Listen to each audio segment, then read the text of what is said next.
بنور الأمل وروح التحدي.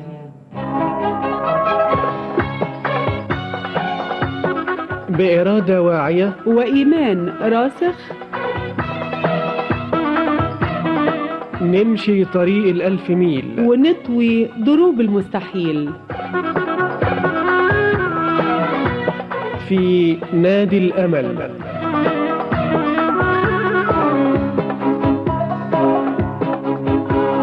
أصدقاء نادي الأمل، بكل الحب والأمل والتفاؤل في غد أفضل إن شاء الله، نسعد بكم في ناديكم نادي الأمل، فأهلا بكم.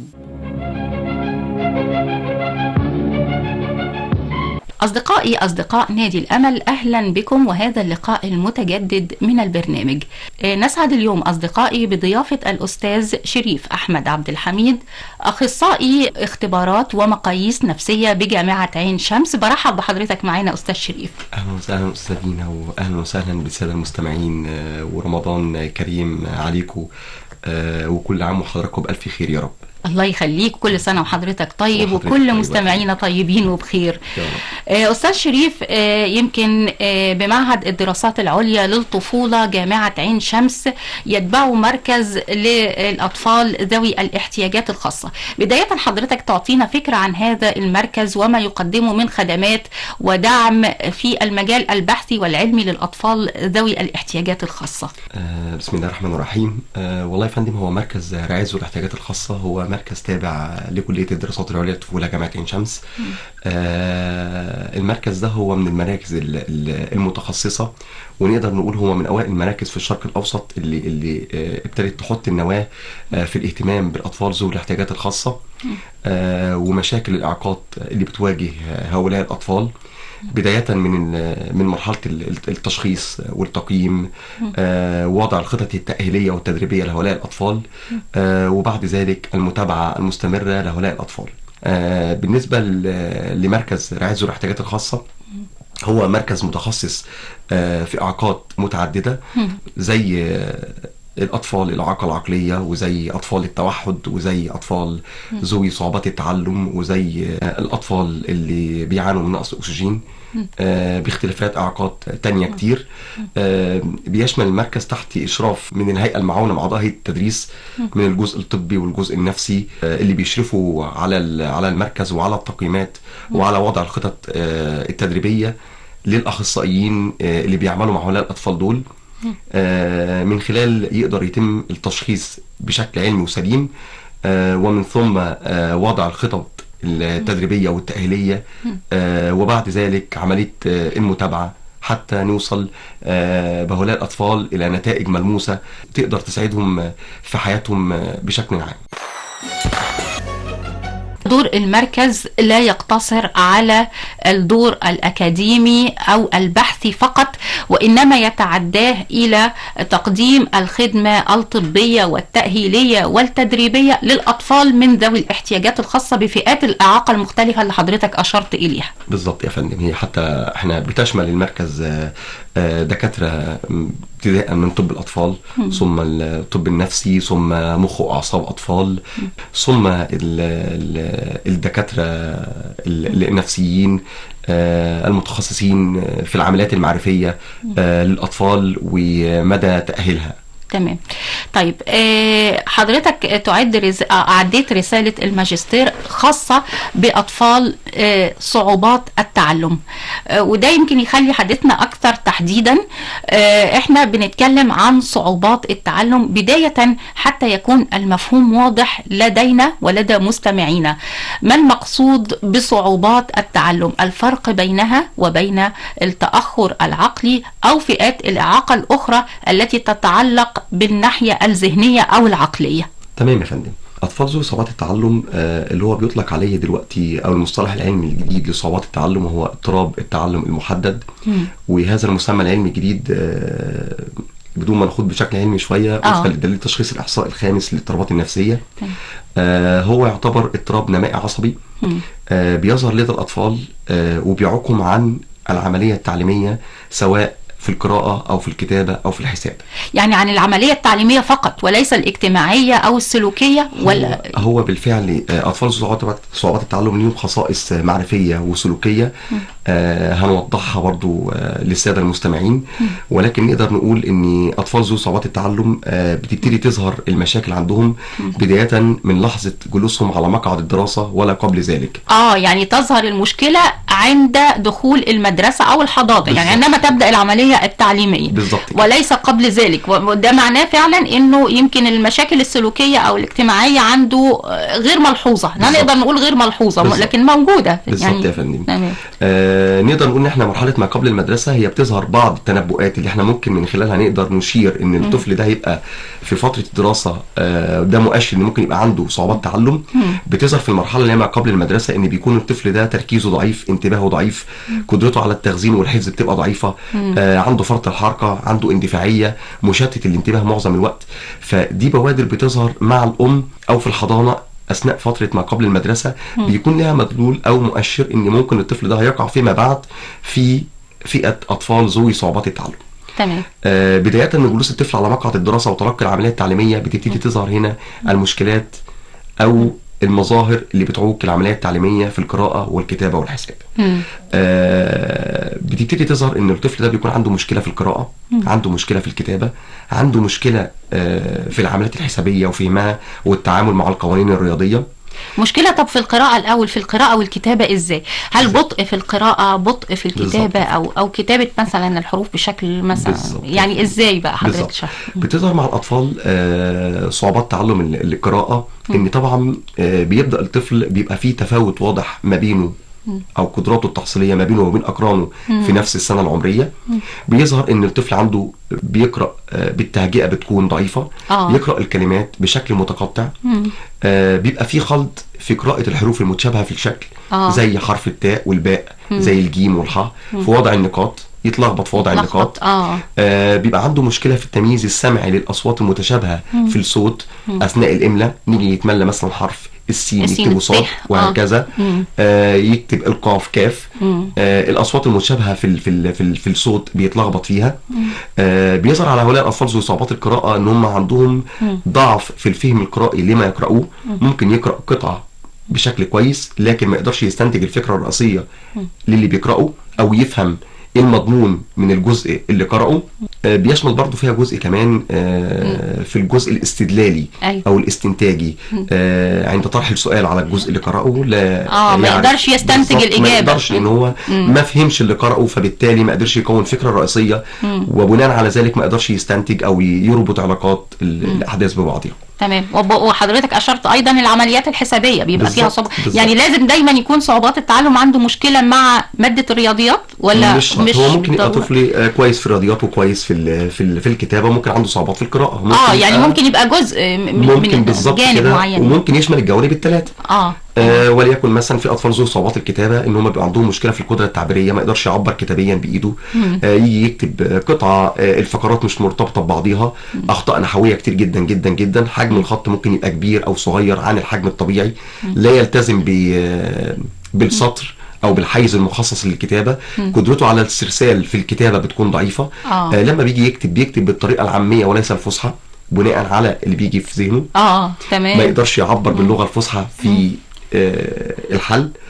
يعني هنا مثلا ما يقدرش يكتب موضوع تعبير متكامل مثلا. ما يقدرش. اطفال ذو صعوبات الكتابه ما يقدرش، لانه هو بيبقى في الغالب عنده مشاكل في القراءه والفهم القرائي، فاستنتاجه للفقرات الرئيسيه بتبقى ضعيفه لديه.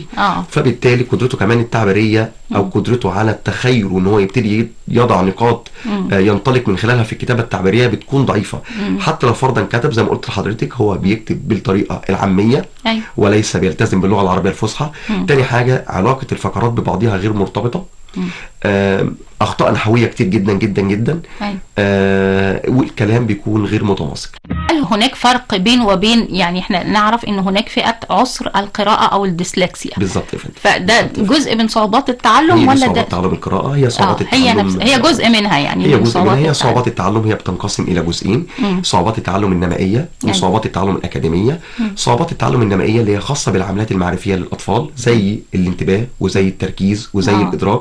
يعني هنا وذلك في استيعابه بيبقى محدود، يعني بالظبط ما يا يقدرش فندم. يحفظ بالظبط، يعني. وهم ارتباطهم وسيط جدا ببعض، بمعنى ان الطفل لو عنده مشكله في الذاكره بيظهر معاه جدا جدا في العمليات الحسابيه او في القراءه. تمام. ما بيقدرش يخزن، ما بيقدرش يسترجع المعلومه اللي اخذها، فبالتالي قدرته على الحفظ والتخزين في القراءه او في العمليات الرياضيه بتكون ضعيفه جدا.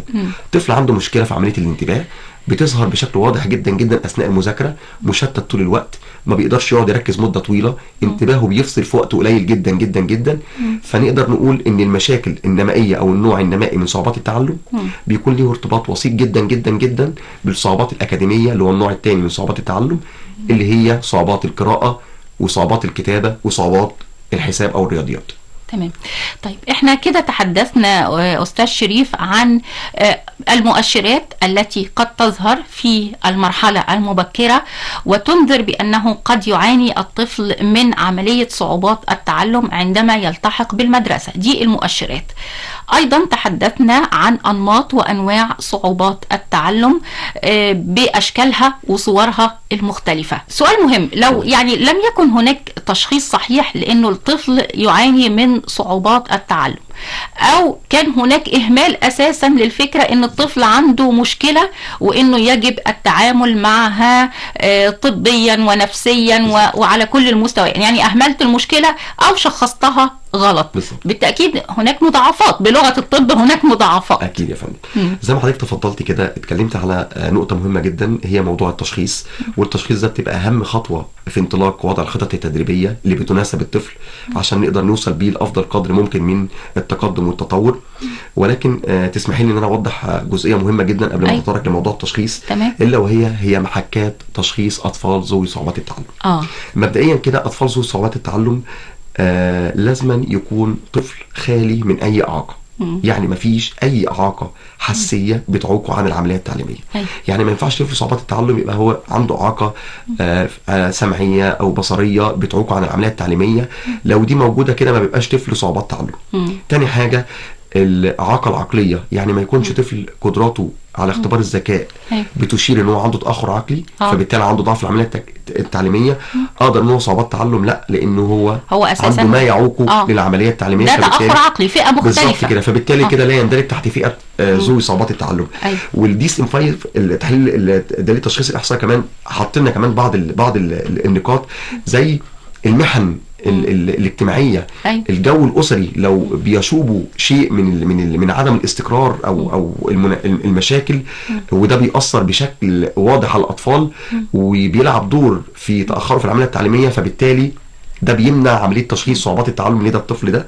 والاضطرابات النفسيه، ان الطفل يعاني من اكتئاب، يعاني من قلق، طبعا دي بتفصله عن ذوي صعوبات التعلم. تمام.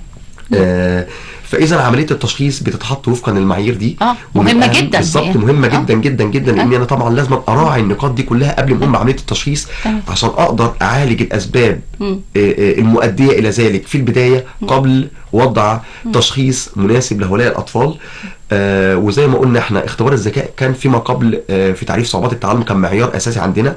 ان احنا كنا من شرط من شروط صعوبات التعلم ان يكون طفل صعوبات التعلم اختبار الذكاء والاي كيو بتاعه يكون من 90 فيما فوق، ده مدلوله يعني طبيعي بالظبط كده يا فندم. جدا للتشخيص الاحصائي قال لا، اختبار الذكاء عندي مش معيار. ليس هو المعيار الوحيد، ليس يعني معيار. لكن احنا بنلجأ لاختبار الذكاء في حالة واحدة لو الاخصائي او الطبيب شك ان هو عنده تأخر عقلي. فاحنا بنعمل اختبار الذكاء عشان نستبعد ان هو في وجود تأخر عقلي ام لا. تمام. فزي ما حضرتك تفضلتي ان فعلا نقطه التشخيص بتكون مهمه جدا جدا جدا لوضع النقاط القوه والضعف المناسبه لكل طفل. فبالتالي بيوضع الخطط التدريبيه بشكل سليم، فبالتالي بتقوم العمليه التدريبيه برضو بشكل سليم والنتائج بتكون افضل لهؤلاء الاطفال. تمام. طيب لو اهملت انا المشكله، يعني اعتبرت ان طفل صعوبات التعلم ده زي ما هو سائد لدى المعلمين الغير مؤهلين بشكل كافي، يعني او لدى اولياء الامور انه ده طفل بيتدلع، هو مش عايز يذاكر، هو مهمل، يعني هذه الصفات التي تلصق بالطفل ويكون الطفل مظلوم وضحيه يعني. بالظبط يا فندم. ايه بقى هنا ممكن اللي يحصل؟ والله يا فندم هنا النقطه اني هنتكلم عن الغالبيه العظمى من اولياء الامور بالذات. خلينا نتكلم بشكل يعني مش متحيز، بس احنا نقول ان الامهات هي اكتر من الاباء، هي اكتر حد بيعاني من المشكله دي. ما هو ده طبيعي. دورها كبير جدا جدا في العمليه التعليميه، بالذات لما بيواجهوا طفل من اطفالهم ان هو عنده مشكله في التركيز او الانتباه والذاكره، بتعاني في جلوسه معاه على مقعد الدراسه في البيت ومن شكاوي المدرسه. ففي بعض الامهات بتقارن، ودي للاسف باطفال او اولادها الاكبر منه سنا. دايما الام تقول لك طب ما انا كان ابني الكبير كان كده وربنا كرمه وبقى كويس. بيراعوا ان في حاجه علميه اسمها الفروق الفرديه بتختلف من كل طفل للتاني. مش شرط ان انا ابني الكبير كان كده يبقى انا مطابق ليه ان لازم الصغير يبقى كده. كل واحد ربنا خلقه قدرات معينه، خلقه بمهارات معينه، ممكن ينفرد بيها في حاجات معينه ما ينفردش في حاجات تانية، وعلى العكس مع اخوه تاني. فطبعا المقارنه اللي بتبقى غير ناصفه ممكن تؤدي بهذا الطفل ان هو يضيع وقت من عمره كان ممكن يتأهل فيه. صحيح. او يتلقى عمليه تدريبيه تساعده بعد كده ان هو يتحسن. عمليه الوقت دي فعلا بتأثر عليه، لاني المفروض النمو العقلي بتاع الطفل يكون ماشي مع نموه الزمني، بمعنى ان يكون سنه ماشي مع نموه العقلي. ما ينفعش ان انا سن بيكبر ونمو العقل واقف عند سن معين. طول ما انا ساب الطفل بدون اي تدخل انا سني بيكبر هنا عملت فجوه بين عمره العقلي والعمر الزمني. فدي انا دايما اقولها هي دي ضريبه على الاب والام. طول ما الفجوه دي ما اتغطتش في اسرع وقت، طول ما هي بتكبر، والتكلفه مش تكلفه ماديه، لا التكلفه نفسيه، الاعانه والنفسيه والمعاناه بتبقى ثمنها كبير شويه الى حد ما. فطبعا دور مهم جدا جدا على حته ان الام تبقى واخده بالها من التفاصيل دي كويس. ان انا ابني بيعاني من مشاكل في الانتباه او في الذاكره، الجا للمتخصصين، اعمل اختبار ذكاء، اعمل اختبارات تحصيليه عشان اطمن. يعني ابدا اتحرك بالظبط. في مشكله اوكي يبقى هبدا. لا ما فيش مشكله، يبقى انا خلاص ماشيه في مساري الطبيعي، وهو زي ما بتقول حضرتك فروق فرديه واني انا ابني كويس. مجرد انا اطمنت ان احنا الحمد لله كويسين، قدراتنا المعرفيه كويسه، بنبتدي ننسق المناهج سواء في الكم او الوقت، بحيث ان هو طبعا ما ياثرش على الطفل. لكن انا طبعا بنصح اني مجرد ما الام تلاحظ، مش شرط مع جلوس الطفل على مقعد الدراسه، ما قبل ذلك مجرد زي ما قلنا في البدايه فعلا في مشكله في التركيز، في الانتباه، في الادراك، في الذاكره، اتحرك هيفرق معايا كتير فيما بعد. لو قلنا بالنسبه لطفل صعوبات التعلم، طبعا له مشاكل اجتماعيه، وخصوصا انه بيكون في سن يعني اطفال، هم اطفال برضه، مش هنقول ان هم يعني بيقصدوا ده. فايه بقى يعني ممكن كيف نتعامل مع هذه المشكله كمتخصصين وكمعلمين واباء وامهات يعني؟ والله يا فندم، هم اطفال ذو صعوبات التعلم هم ليهم خصائص، من ضمن خصائصهم المعرفيه والسلوكيه، خصائصهم الاجتماعيه. طبعا نتيجه ان الاطفال دول طبعا بيشوفوا نفسهم ان هم متاخرين دراسيا، فدايما بيقارنوا نفسهم باقرانهم في نفس الفصل، ان هو شايف نفسه اقل من اقرانه في التحصيل.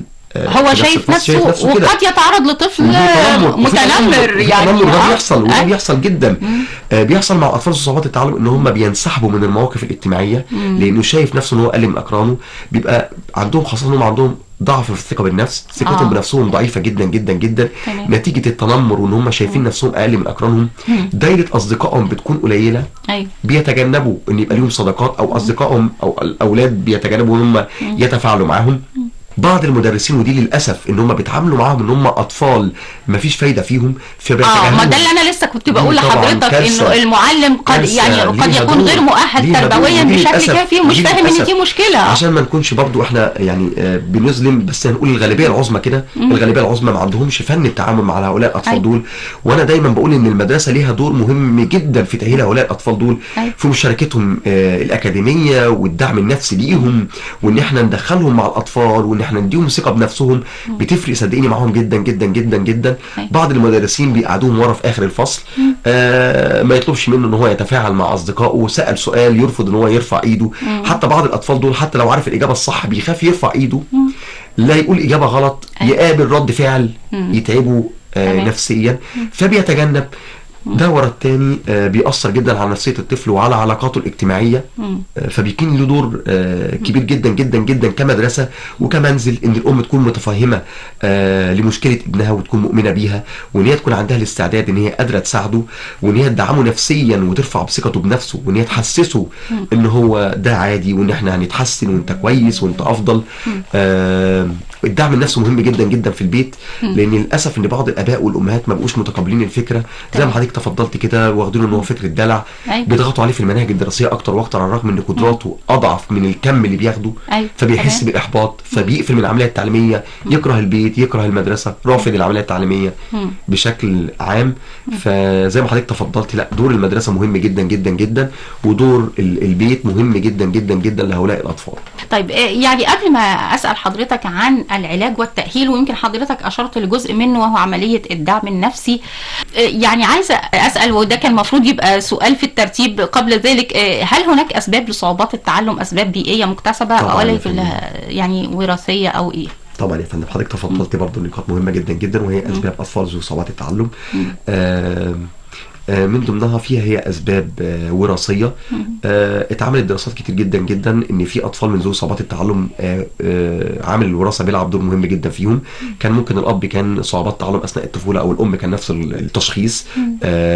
بيبان عند سؤال الام، او عند الام ممكن تيجي تقول لك انا كنت كده، والاب ممكن يقول انا كنت كده، او من الجده تحكي ان هو حصل ان بابا كان كده اثناء الطفوله. دي اسباب وراثيه. في اسباب بيئيه مثلا، في اسباب بيئيه طبعا.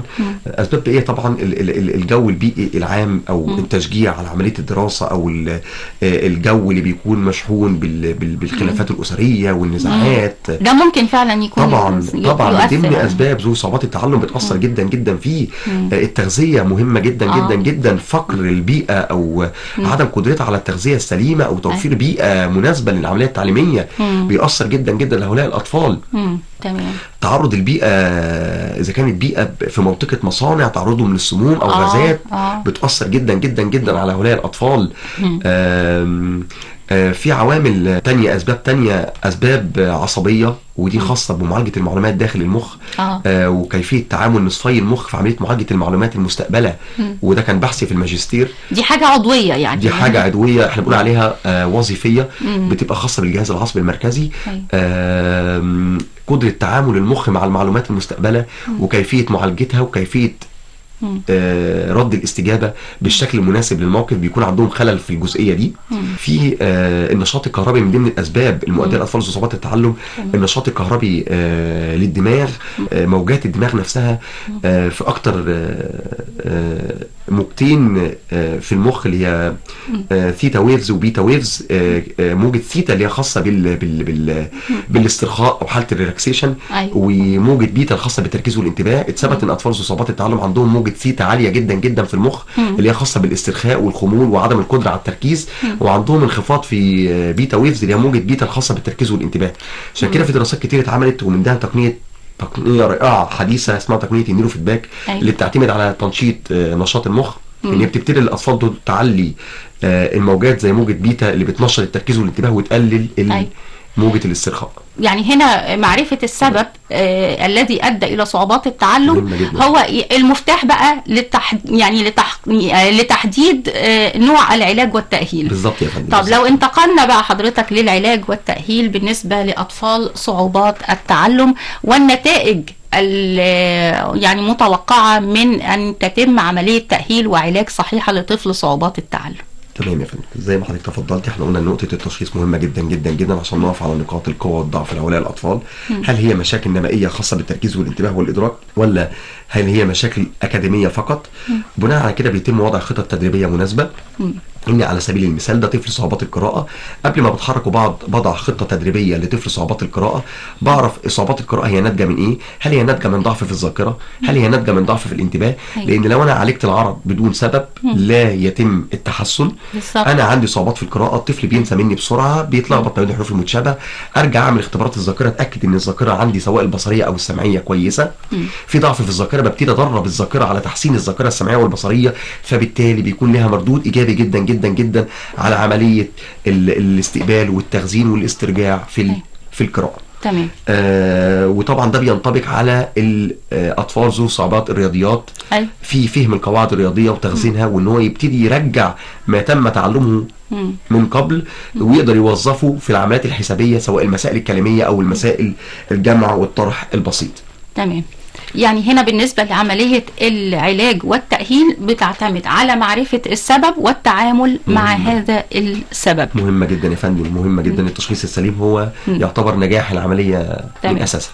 قلنا طفل صعوبات التعلم هل يحتاج إلى عملية التدريب والتأهيل على مدار حياته، ولا عند مرحلة معينة تتوقف ويكمل مراحله التعليمية بشكل طبيعي ويلتحق بالجامعة؟ يعني بتكون رحلته إزاي يعني كرسالة أمل طبعا لكل أسرة تستمع إلينا دلوقتي؟ والله مبدئيا هم أطفال ذو صعوبات التعلم ما بتبقاش المشكلة مستمرة الأمد طويل، بالعكس خالص. هي طبعا هي بس بتبقى متوقفة على قدرات الطفل المعرفية. أيوه. كل ما الطفل قدراته المعرفية بتبقى أفضل، كل ما بتبقى سرعة استجابته بتبقى أفضل. أيوة. ومدته في التدريب ما بيطولش، بيستجيب بشكل سريع جدا جدا جدا. فبالتالي مجرد ما المشكلة اتحلت بيكمل مسار حياته عادي جدا جدا جدا كطفل. لأن احنا زي ما قلنا في البداية ان طفل صعوبات التعلم هو طفل نورمال، أيوة. طفل طبيعي ما عندوش أي مشاكل خالص، لا يصنف ضمن الإعاقات العقلية أو الذهنية. لا يصنف، هو اضطراب نمائي عصبي زي ما قلنا، هو خلل في وظائف الدماغ اللي خاصة بالعملية التعليمية وليس أكثر. تمام. مجرد ما تم التدريب وتم حل المشكله لهؤلاء الاطفال بيكمل مسيره حياته عادي خالص جدا، وبيكمل المرحله التعليميه بتاعته. ودي زي ما قلت لحضرتك برضو بترجع لقدرات الطفل عشان تديني استجابه اسرع او ابطا. ما حتى بالنسبه للطفل الطبيعي الذي لا يعاني لاي مشكله، يعني القدرات التعليميه والاستيعابيه مختلفه ومتفاوته يعني. بالظبط. بس خليني برضو اتفضل على حاجه. احنا ربنا يبارك في امهات المصريين. طبعا هي اي ام ربنا يا رب يقويها على اللي هي صحيح. بتعانيه. طبعا بتبقى كل ام نفسها ابنها ده يبقى احسن حد في الدنيا. طبعا. الضغط اللي بيتمارس من الامهات أيوه. بيكون في بعض الاوقات بيكون فوق طاقه هذا الطفل. ايوه تمام. فبالتالي ممكن يؤثر على الام، تقول لي انا غصب عني نفسي اشوف افضل حد. أيوه. انا متفق مع حضرتك جدا، مش مختلف، لكن هو قدراته واقفه فين؟ بالظبط. قدرات. لا وهو ممكن يكون عنده نقاط قوه اخرى انت حاولي اكتشفيها يعني. بالظبط. عشان كده دور التوعيه مهم جدا جدا جدا للامهات، وورش العمل مهمه جدا جدا. والتوعيه بهذا الاضطراب، والاضطراب ده ايه اساسياته، ايه نقاط ضعفه وايه نقاط قوته، وازاي اقدر ابص على النقط المضيئه في طفلي واقدر انطلق من خلالها ان انا ادعمه. لان خلي بال حضرتك دراسات كتير اتعملت جدا جدا جدا على الموهوبين من اطفال ذو صعوبات التعلم. ايوه موهوبين يعني لديهم مواهب في الرسم وفي الفن وفي الابداع وفي التخيل. دراسات عليها حصر في الابداع الاطفال ذو صعوبات التعلم. أيوة. ومن اكتر الاطفال هم اللي ليهم مواهب وابداع. فليهم جوانب مضيئه جدا جدا يعني جدا فعلا جداً. يعني هو من الناحيه التعليميه قد يكون يعني متوسط مثلا، ولكن عنده موهبه جداً موتميزه في جانب اخر يعني. جدا جدا يا فندم جدا جدا. فطبعا النقاط دي للاسف بعض الامهات بيبقى شاغلها اول العمليه التعليميه اكتر من اي جانب تاني. بالظبط. الا بقى ما تكون ام هي محتاجه ان هي المشكله همها قوي، ومحتاجه تطلع عليها، ومحتاجه تحضر ورش عمل وتسال الاخصائيين. فبالتالي بتقدر تساعد ابنها ان هو يوصل لمرحله من المراحل المتقدمه. وده برضو بيلعب دور كبير جدا جدا جدا زي ما حضرتك تفضلتي، ان الموضوع العلاجي ما يطولش. تمام. رساله الماجستير لحضرتك ايضا تناولت صعوبات التعلم، ايه الجانب اللي اهتمت بيه والتوصيات اللي خرجت بيها حضرتك؟ والله يا فندم انا في رساله الماجستير انا تطرقت للنظريه العصبيه اللي هي من ضمن النظريات المفسره لاطفال ذو صعوبات التعلم. وانا زي ما قالوا كده ان دراسات كتير جدا بتبتدي تتعامل مع السبب وليس العرض. تمام. فانا انطلقت من هذا المنطلق ان انا ابص على السبب. وتطرقت في موضوع البحث بتاعه كان هو بعنوان كسور معالجه المعلومات لاحد نصفي المخ. وعلاقته بمده الانتباه لدى عينه من اطفال ذو صعوبات التعلم. ان المخ عباره عن نصفين، كل نصف بيقوم بمعالجه معلومات مختلفه. النصف الايسر بيقوم بمعالجه المعلومات اللي بيستقبلها المخ، العمليات المعقده، العمليات الحسابيه، التفاصيل الدقيقه. الجزء الايمن خاص بعمليات التخيل، عمليات النظر للصوره كامله، الابداع، الفنون. دراسات كتيره جدا جدا جدا اثبتت ان اطفال ذو صعوبات التعلم عندهم ضعف في الجزء الايسر من المخ في معالجه المعلومات. فبالتالي هم بيلجأوا اكتر، لسه كنا بنتكلم فيه، لعمليه التخيل والابداع والفن اكتر. تمام. فده اتثبت في بحث الماجستير بتاعي ان الجزء السائد في نصف المخ في التعامل مع معالجه المعلومات هو النصف الايمن لاطفال ذو صعوبات التعلم وليس الايسر. خرجت بتوصيات اني محتاج يتحط خطط تدريبيه على مهام النصف الايسر من الدماغ وكيفيه التعامل مع معالجه المعلومات، ويبتدي يتحط بيها تدريبات تقدر تنشط ادعمها يعني بالظبط، على اعتبار ان هي تنشط صحيحه. النصف الايسر من المخ عشان هو والايمن يتعاملوا بشكل متكامل وليس نصف يسود عن النصف الاخر. تمام. مهام النصفين تقوم بشكل متكامل بحيث تدي افضل اداء لهؤلاء الاطفال، تساعده في عمليات فهم القرائي والعمليات الحسابيه، فيتطور اداؤه المعرفي بشكل مناسب.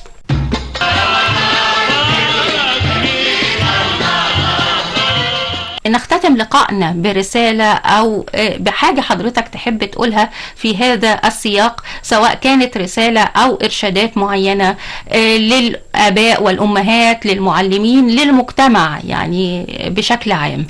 طيب يا فندم، انا ابدا بالاباء والامهات لان هم البيئه الداخليه وهي اقرب بيئه للطفل. قد ايه ان الام والاب بيبقوا متفاهمين جدا جدا لمشكله ابنهم، ومجرد ظهور اي مؤشرات بتدل ان في مشكله لدى ابني اتوجه واقوم باجراء الاختبارات والمقاييس عشان اطمن ان هل في مشكله ولا ما فيش. بناء على ذلك الحق اضع الخطه التدريبيه والحق اتعامل معاه في سن مبكر قبل ما الفجوه تكبر معايا اكتر واكتر والاقي المشكله ظهرت معايا في المدرسه بشكل كبير.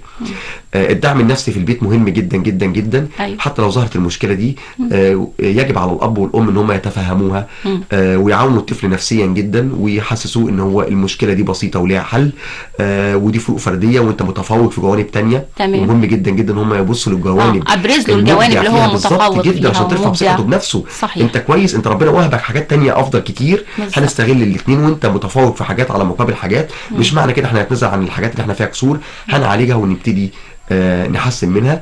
الجانب الخاص بالمدرسه وهي ليها علاقه بالمدرسين، ان هم يكونوا يحضروا. انا بطلب من وزاره التربيه والتعليم ان يبقى في ورش عمل للمعلمين ان هم يفهموا كيفيه التعامل مع هؤلاء الاطفال دول. بالظبط. والتعامل النفسي اهم من الاكاديمي. أيوة. لان النفسي هو اللي بيؤدي الى التحسن الاكاديمي.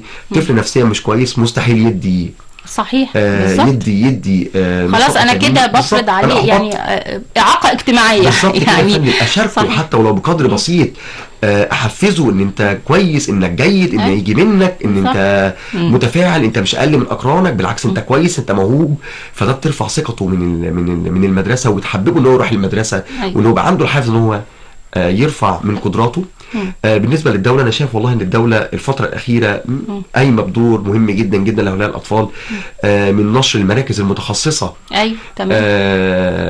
لهؤلاء الاطفال وخصوصا داخل الجامعات يعني هنا الجامعه يعني انتوا المركز رعايه يعني هو مش مركز اكاديمي، لا هو مركز يقدم خدمه طبيه وتاهيليه تدريبيه. والله كمان حتى كجامعات برضو بيتعاملوا باسعار رمزيه جدا جدا مقارنه بالاسعار بالتاكيد لان هو مؤسسه علميه في الاخر. ودرجه الكفء، مش عشان انا والله عضو من الناس دي، درجه الكفء الاخصائيين لو اقول لحضرتك ان 80% من الاخصائيين اللي موجودين في المكان حاصلين على درجه الدكتوراه جوه الاعاقات ومده زمنيه كبيره كتدريب. فده برضه مساعدهم ان هم يقدروا يأهلوا الاطفال بشكل علمي ودقيق. صحيح. فطبعا الدوله لا على قدم وساق لدعم هؤلاء الاطفال وانشاء مراكز متخصصه والرعايه النهاريه او الرعايه الكامله واستقبال داخل هؤلاء الاطفال.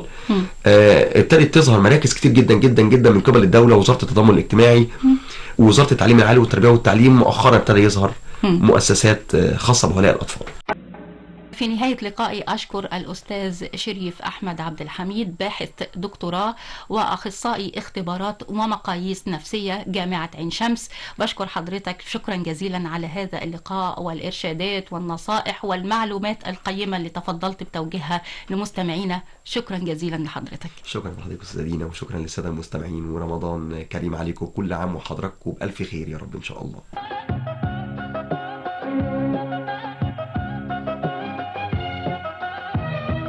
أصدقائي، بالحب التقينا وعلى الأمل يتجدد اللقاء، ونادي الأمل دائما جسر من الحب بينكم وبين إذاعتكم القاهرة الكبرى.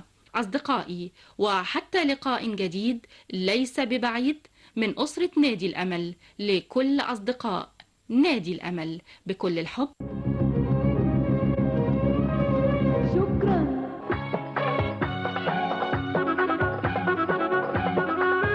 في الأسبوع القادم أنشودة نجاح جديدة تترنم بها قلوب لا تعرف اليأس. في نادي الأمل.